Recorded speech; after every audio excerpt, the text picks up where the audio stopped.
Many people stay in contact with their friends, work associates, and others through social media, such as Facebook.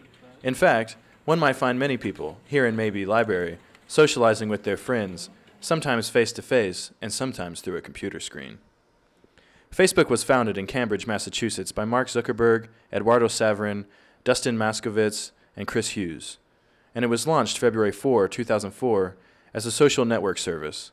And now, as a privately owned website, Facebook generates $300 million annually in advertising revenue. It's a social network. What do you do on Facebook? I talk to people. Nice. What is Facebook? It's a social networking site where people go to connect with friends. Facebook allows you to pick your friends, but you can't pick their noses.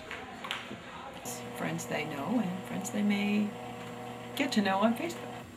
There's a home tab, profile option, and you can add photos and let people know what you're doing and change your status update, so you can tell people how your day is going.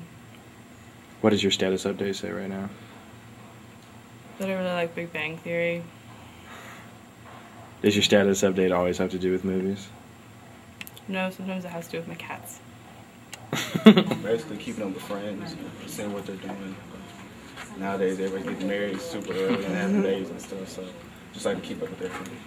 But are people getting as much from their Facebook friendships as tangible personal relationships?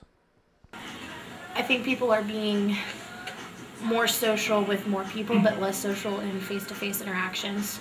Facebook is popular, with more than 400 active users worldwide. But some may not find Facebook to have the features they need for specific kinds of networking, in the professional world, for example. LinkedIn, which is more of a professional site. I think it depends on the profession, but with me going into public relations and also working on the journalism side currently because I work for the Review, I use it a lot to get a hold of friends or friends of friends, or sometimes someone will tell me, oh hey, talk to Jason, and I can Facebook just Jason guy and send him a message, whereas before I would have had to look up his phone number and hope that he calls me back, and it's kind of simplified finding people. Why do you think other sites such as MySpace, Foursquare, and Skype are not as widely used? It sort of happens. I mean, it's kind of the same way with any medium. I mean, you just people get onto one, and then they invite other people, or it just sort of grows. I don't think there's anything necessarily wrong with those others. I think it's just Facebook is the big one right now. I use it to see what my peeps are doing. What do you think people hide behind Facebook? I think that it might be an avenue to get more face-to-face. Do you know what Twitter is? Yes, I do. What is Twitter? Twitter is a place where you can tweet your statuses. Do you know what blogging is? Yeah. What's blogging? Blogging is where you write down your thoughts. You write creatively about your day. It's a journal, it's public. The pros are you can sit down and process the day every day. The cons are somebody can follow you and pretty much know what your life's going. What's MySpace? MySpace is private.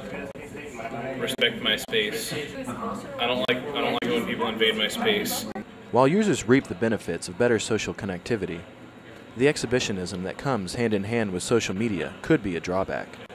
Also, what does the use of social media sites do to our real-life interaction with each other? A bigger knowledge base and a bigger base of contacts to help professionally or personally, but on the other hand, we're losing a lot of social skills. Face-to-face communication skills are kind of dropping rapidly. The younger generation, my brother's age, that like 18 years to maybe down all the way to 14, don't really understand how to have a very formal conversation face-to-face, especially like interviews are terrible.